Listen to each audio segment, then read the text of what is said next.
No, slow down. Before anything else, before the story gets loud, before names, faces, and numbers, you need to understand something first. This didn't start when they acted. It started when they noticed you, and that's important, because people don't organize against nothing. Systems don't mobilize against randomness. Groups don't coordinate unless they feel threatened, and you were a threat long before you realized it. You weren't aggressive, you weren't loud, you weren't asking for attention. That's what confused them. You existed without permission. You moved without explanation. You endured without witnesses, and that made them uneasy, because the most dangerous people aren't the ones who announce themselves, they're the ones who don't need to. You were steady when chaos was expected, quiet when reaction was demanded, focused when distraction should have worked, so they watched. At first, casually, a glance here, a comment there, nothing obvious, just enough to say, and you felt it, that shift in the air, that subtle change in tone. That moment where conversations paused when you entered the room, but you didn't confront it. You never do. You let it exist, and that was mistake number one, theirs, not yours. Because observation without reaction makes people nervous, silence without fear feels like resistance. They didn't know what you were thinking, they didn't know what you knew, they didn't know how far ahead you already were, so they escalated. Not directly, that would be risky. Instead, they organized, quietly, methodically, behind smiles and familiarity. This wasn't an emotional decision. This was an impulse. This was planning. Someone said your name in a room you weren't in. Someone framed you in a conversation you never heard. Someone decided you needed to be handled. That word matters. Handled, not talked to, not understood, not confronted, controlled. Because when people can't read you, they try to manage you, and one person wasn't enough. One person could be wrong, biased, dismissed, so they chose 7. 7 feels safe, 7 feels calculated, 7 feels like certainty, different personalities, different access points, different masks, each one chosen for a specific reason. One was meant to get close, not too close, just enough to observe. One was meant to question your credibility, softly, planting seeds, not accusations. One was meant to provoke you, see if you'd crack. One was meant to compete with you, outperform you publicly, diminish you quietly. One was meant to betray you, someone you trusted, someone whose words would sting. One was meant to watch from a distance, collect reactions, report patterns. And the seventh was insurance. The one they believed would finish the job if the others failed. 7 angles, 7 pressures, 7 ways to fracture a person. Because that's how systems work. They don't destroy you all at once. They overwhelm you slowly. Confusion first, isolation next, self-doubt last. They believed if they applied pressure from all directions, you'd collapse inward. And at first, it almost looked like it was working. Not because you were weak, but because you're human. You noticed conversations changing. You noticed tension where there was none before. You noticed people treating you like a question mark instead of a person. And that hurts. It always does. Because betrayal never announces itself. It disguises itself as concern, as curiosity. And still, you didn't react the way they expected. You didn't explode. You didn't defend yourself. You didn't rush to correct the narrative. You paused. You observed. You watched 7 people move out of sync. Because here's what they didn't account for. You've been through worse than coordinated pressure, mastic coordinated pressure. You've lived inside chaos long enough to recognize patterns instantly. So while they thought they were tightening a net, you were mapping the room. Who spoke first? Who echoed? Who hesitated? Who overplayed their role?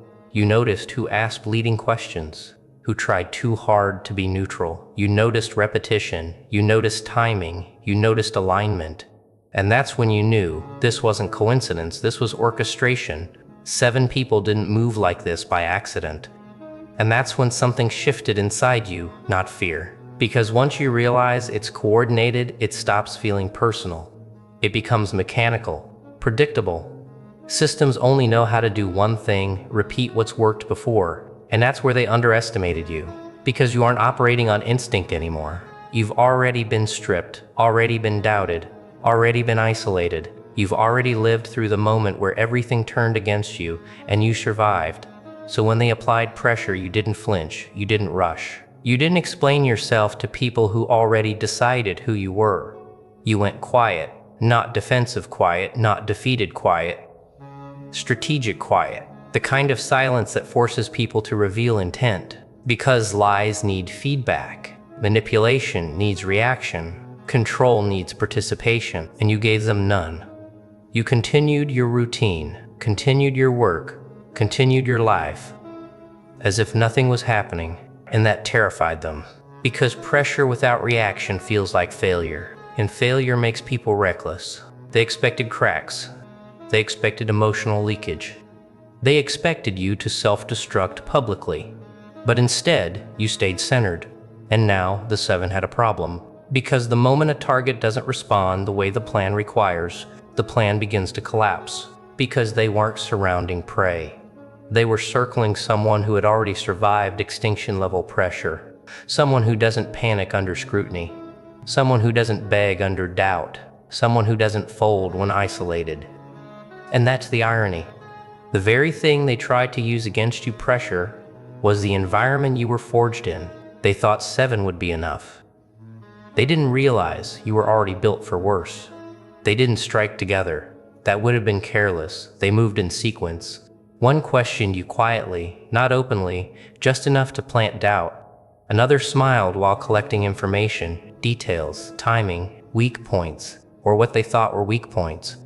One tested your patience, small provocations, subtle disrespect. One competed with you publicly, tried to outperform you, tried to make you look replaceable. One betrayed you, that one hurt the most. Because trust was the weapon and the others watched, measured your reactions, waited for cracks, 7 different tactics. One shared goal: break your rhythm, confuse your identity, force a reaction, and for a moment you felt it. The pressure, the shift, the weight of being targeted. But here's what they didn't understand. You didn't explain, you didn't chase the narrative. You slowed down, you went silent. And silence is dangerous to people who rely on control. Because when there's no reaction, there's no feedback. And without feedback, their moves started losing precision. They kept talking, we kept watching, and the imbalance had begun. Not suddenly, quietly. Pressure doesn't just test the target. It tests the people applying it. And 7 people can only stay aligned if they believe the same lie. They didn't. One of them hesitated, stopped pushing, started watching.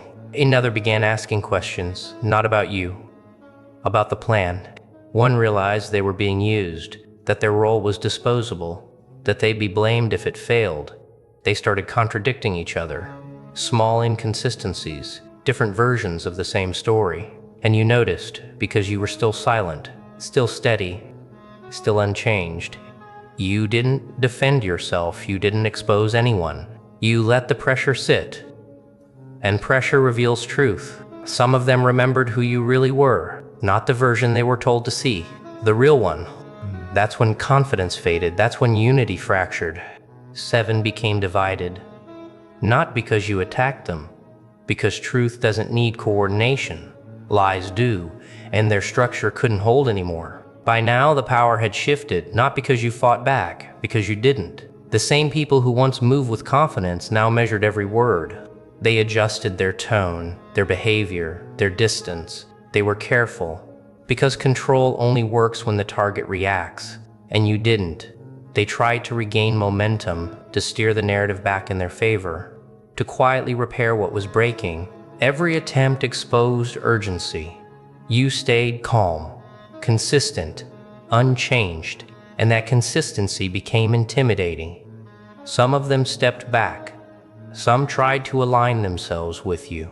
Some stayed silent, hoping to disappear from the situation entirely. The watchers felt watched. The manipulators felt exposed. The instigators felt unnecessary. 7 people were sent to break you, and every one of them lost leverage. Not because you dominated them, because you outgrew them.